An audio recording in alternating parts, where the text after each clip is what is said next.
Hello, everyone. Welcome back to another JC TeaTalks podcast. Today we will be talking about hunting and fishing. We have a sponsor today. WildFed.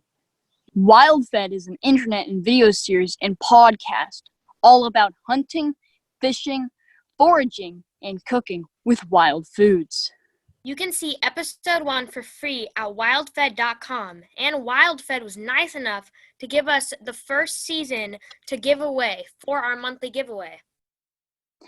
Please check out the WildFed podcast on Spotify or anywhere else podcasts are found. The link to that will be in the description. And the show will also be on the description. And now on to the podcast.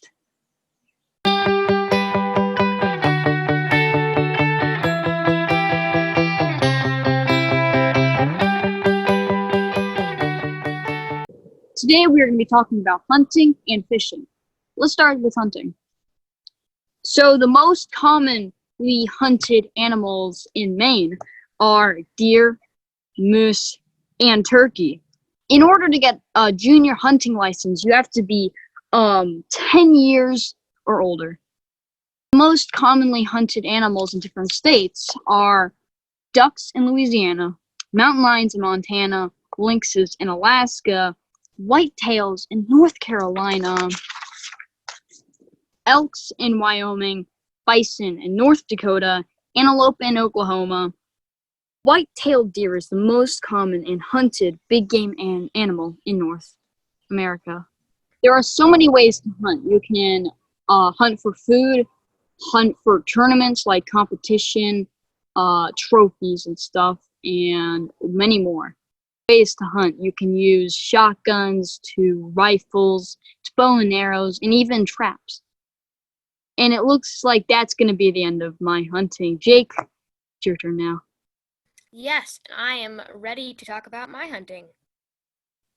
Hunting is the practice of seeking, pursuing, and capturing of wild animals. And once you capture the wild animals, you can either kill them or release them back into the water or back into the woods, back anywhere. Hunting wildlife is the most common done for humans, and humans do this for the meat, recreation purposes, and to remove predators. So dangerous things that are messing up the food chain can continue the food pyramid of life. So if there's an overflow of deer, then all the snakes might be gone because there's too many. It'll mess up the entire food chain. So that's why you need to be able to control the amount of species that are around, and that's one of the things that humans do. Humans hunt with guns, bows, traps, and there's so many different ways, like Callum said, that you can hunt. And I was watching the show, and it was based off, and they were surviving in Alaska, and they built so many snare traps, and they would catch rabbits, squirrels, foxes, a bunch of ground animals.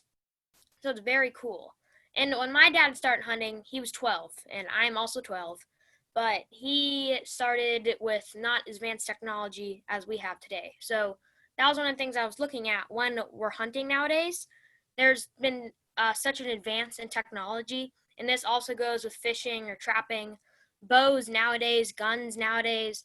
And whenever hunting was originally, it started with Native Americans, Indian tribes, and they had the longbow, and their arrows might not be perfectly straight.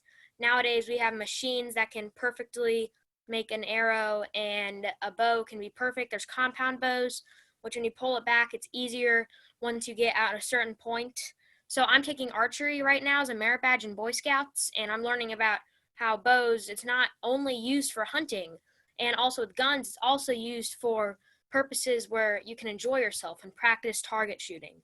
So it's not only for killing animals or capturing animals. I am not a fan of killing animals myself, but it is all right, and it's a fun game. And my dad said the first time that he killed an animal, he felt so sad, but he goes in tree stands and he hunts, and he has a lot of fun with it. I will one day go out when I'm older with him, but I don't feel like spending 12 hours a day up in a tree stand and yeah, covering myself in a ghillie suit. Not my favorite thing, but my dad might enjoy that. I will end up doing that one day because it does seem like an interesting sport that I can get into. So not only is hunting just with enjoyment for people. There's also tournaments, like Callum said. So there can be deer tournaments, turkey tournaments. There's a bunch of different things. And Virginia's number one animal that is hunted during the winter is deer, and then skunks, then coyotes, crows, red squirrels, and foxes, and wild turkeys. Because these are also things that get so on, like the pyramid, like I was talking about, how they can overflow, and humans must control that. So if there's too many foxes and they reproduce in the winter, and then at the beginning of the summer, whenever there's too many fox, then there goes all the rabbits that they hunt. So it'll mess up the entire food chain. Um, then that finished up my hunting. I was gonna say that also the equipment that they've now gotten to, it's expensive. So precision bows, camouflage, you can cover yourself with different smells, deer urine, fox urine, different things, so then animals cannot smell you when you are hunting. And deer stands have, and also cameras. So Native Americans used to not have deer cam, so that you just put up in the tree. Nowadays, it's just this little thing. You just put an SD chip in there, and then you take it out after 2 weeks, and then you see the deer that go back and through that area. And it's interesting to see how deer interact with these things that now humans have developed with. So that finishes up my hunting. Callum, would you like to go on to fishing? Yeah, so definitely. Um, so let's start with the best bait to use to go fishing. Worms are definitely good. Leeches are good, and minnows are all good, very good bait to go fishing with. Yeah, I would say that worms are probably the easiest to use. You could just go to the store and get a box of worms. Um, so yeah, uh, in the summer, the best time of day to fish are early morning and late evening. In the spring and fall, it's best to go out around dusk. And in the southern parts of the U.S., you can often catch fish year-round, so winter is still a good time to fish. And also in northern parts, it's great to go fishing in the winter too, because you can just go ice fishing. And ice fishing is very fun. You just walk out on the ice, dig like a hole in the ice, and then just go fishing. And some people like have a little shelter, like a tent out there, that they can like sit in, or like warm up, just when they're out in the ice, when they are ice fishing. So yes, the most commonly caught fish are Chinook salmon, the muskie, the alligator gar, the striped bass, and the cutthroat trout. I don't know if I'm pronouncing those right, but please let me know in the comments below. So fishing is a prehistoric practice dating back at least 40,000 years ago, since the 16th century. Fishing vessels have been able to cross oceans in pursuit of fish. And since the 19th century, it has been possible to use larger vessels and in some cases proceed the fish on the board. Fish are normally caught in the wild. Um, a fishing tournament or derby is an organized competition among anglers. Fishing tournaments typically take place as a series competition events around or on a clearly defined body of water, with specific rules apply to each tournament. And it looks like that's going to be the end of my fishing. I hope you learned some things. And Jake, onto your fishing. Yes, and one of my favorite things to do is fish during the summer, because I'm not a lake fisherman. I don't fish at rivers or freshwater. I'm a saltwater fisher person, man, and it's very fun to do that. And the first time that I ever went fishing was my dad and I had deep sea rods, and we went off of a pier in the Outer Banks. And we usually do that every single summer that we go to the Outer Banks. But now, because COVID-19, we aren't going because we don't want to get the virus.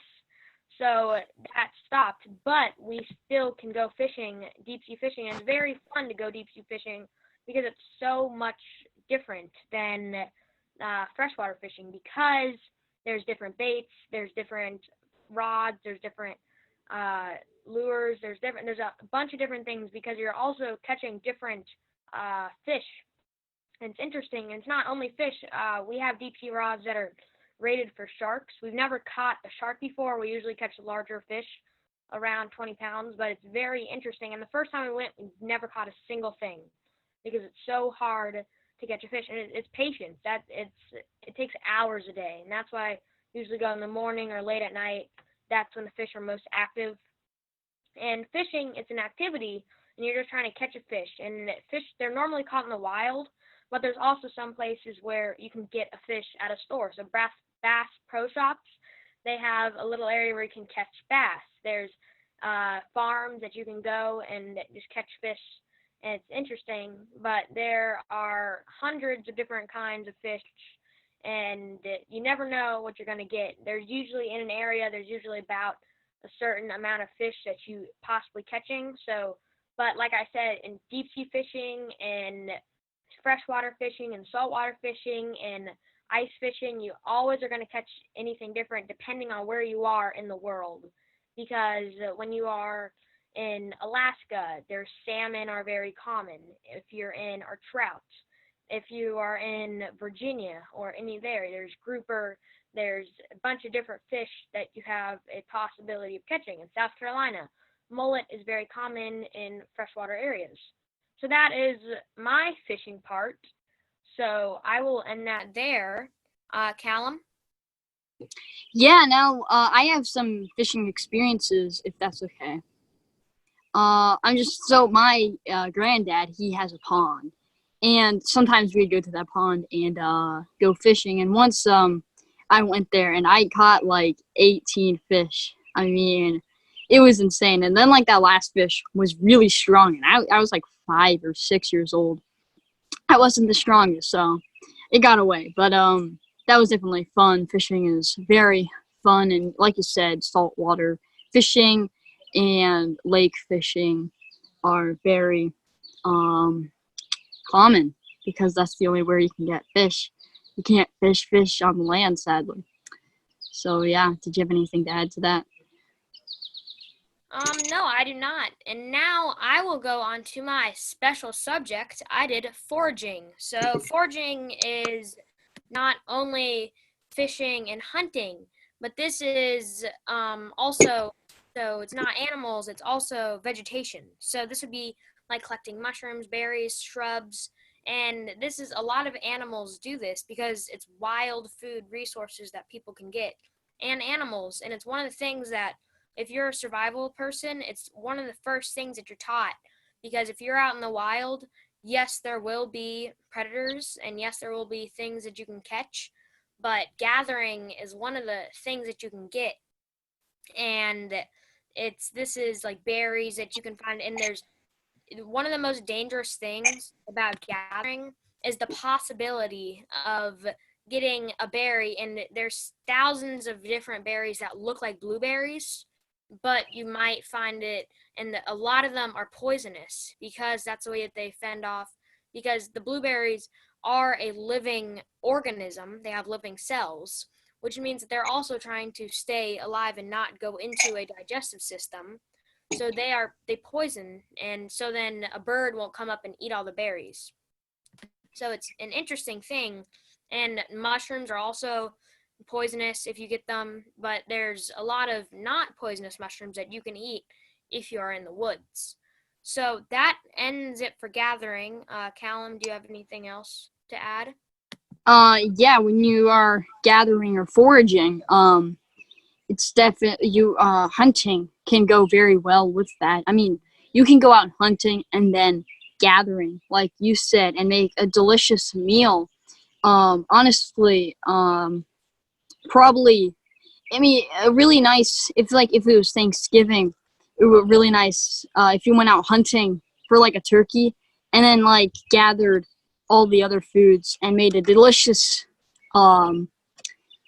dinner or lunch for Thanksgiving or whatever. I mean, that's always nice. Or just to get together a bunch of friends, go out gathering and making a big meal together and then just eating that. That would be nice too. So, I mean, I feel like gathering, fishing, and hunting kind of are all connected, and they kind of are. You know, I know when people hunt, they will skin the animals to like get their fur sometimes. And this isn't all the time, but sometimes you would do that. And yeah, and I think, and I know that gathering isn't in the title or whatever, because I mean, yeah, I mean, I didn't get anything for gathering, but that's great, Jake, for bringing that up, definitely. Like, okay, so I've actually never gone hunting, but I have. I remember my dad; he's been hunting before, and once me, my dad, and my two brothers, we were around my granddad's pond, and we fired a gun, and that was pretty cool.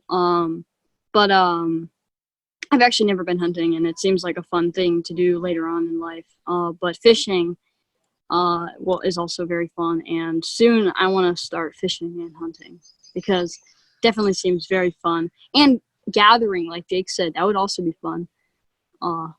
Yeah. So I did have something else to add with wild fed. So one of the things is also cooking with wild foods. And as you most likely know, if you are a frequent listener of this podcast, I appeared on Chop Junior. And in my cooking experiences, I have cooked with thousands of different ingredients. And one of the hardest things to cook with is exotic foods because you never really cook with them. You aren't used to them. So I remember I was at an international grocery store and they had iguana. And I never cooked with iguana before. I didn't buy it, and I wish I did because I'm so used to cooking with steak, chicken, different fish, and so many proteins I'm so familiar with. I'm not familiar with iguana, so that'd be a good thing to cook with. But also cooking with wild foods, this would be like anything that you gather, you can cook with that. You can cook with a bunch of different things. So it'd be interesting to do that, in my opinion, to cook with these wild foods and get to survive out in the outdoors and have that experience. So that ends it for me, Callum. Yeah, very interesting, Jake. And before we end the podcast, we're going to talk about some different animals in our area. So, some of the most common animals around where I live are there's some deer, some foxes, some coyotes, even not that common, but some you can hear them, and some porcupines. And when I say porcupines, it's an urban legend that they can throw their quills. They cannot do that, but they do use those for self-protection. Like if you threaten them, or if they feel threatened by you, they can run really fast. Not normally, but they can if they want. They only really when they feel threatened. But their quills are so big and sharp that what they do is, let's just say there's like even something like a cheetah couldn't really attack it, because when you go for it, then you just get your head into all these quills, so you can't really attack. Feel threatened, they will like get up and like this, like with their backs, because the quills are on their backs, and it'll go like this and just like run towards you and try to get those quills on you, and then you'll kind of jump back. And yes, also, this is a very interesting fact that I'm sure not much know about porcupines, and that is that they can climb trees. Yes, you heard correctly. Once me, my dad, and my brother were walking up the road, and there's this porcupine, and we were kind of like following it to see what it was gonna do, I guess. And then it got onto the tree, and then just started climbing up, and it was kind of slow, but it was pretty cute, yeah. And yeah, we've seen that same porcupine a couple times. I remember the first time I saw that porcupine, I actually thought it was a raccoon, and I didn't not get close to it because I didn't want it to kill me, I guess. And so I kind of just stayed far back, and then yeah. So Jake, do you have anything to add? Yeah, so I don't have any cool porcupine stories like you do. Well, luckily, I have not been stabbed by one. I haven't been killed. But the most common things that I see around my house are turtles, and it's not hunted near us, but turtles are very amazing. And one of the things that I see with turtles is they're born in our yards because I live in a suburban area, and they're born in our yards, and as babies they go to a lake. So we live on a lake, and they go to the lake as babies, but they're so small and they go across the road so slowly they get crushed by cars, and only like 4 or 5 make it out of like 50, and it's crazy. But they're just like these little pancakes that you can just pick up off the ground, and you keep them as little mementos, and it's interesting. And I saved the turtle, and her name's Tortel. It's a it's a girl turtle, and I have a 50-gallon tank for her in my room. So I've got her in this giant tank. She's about the size of my head, so pretty neat. And she's huge. So I got her when she was like the size of like 2 quarters. It was crazy. But now she's gotten so much bigger because we've been feeding her, and we're planning on keeping her forever. So that's fun. And turtles usually outlive their owners, so it's interesting. Now we will go on to our outro. Please subscribe to this channel and like this video. We have a new podcast coming out every Wednesday with different topics. Thank you so much, WildFed, for sponsoring. And there's gonna be a giveaway. WildFed was nice enough to give us like I said at the beginning, they gave us a season free to give away. So that giveaway will happen about like next month or this month. So stay tuned for that. Further notice. Stay tuned for further notice of the giveaway, so you can enter the giveaway and maybe even get yourself a free WildFed season. And I watched the first episode, and it's a very, very good show. So I would highly recommend it to everybody. The link to the podcast will be in the description. The TV show will also be in the description. The survival will also be in the description. Our Instagram, all that stuff will be in the description. Yes, this will be great. And we also have a new Twitch gaming channel. Callum, you want to talk a little more about that? Yes. So yeah, we make a Twitch gaming channel because a lot of YouTubers have done that over quarantine. And we're not going to be posting on that a lot, like I said. Maybe just like once a month or once a decade. So stay tuned for that. Yeah, that'll also be in the description below. A lot of stuff will be in the description this week. And thank you so much for watching.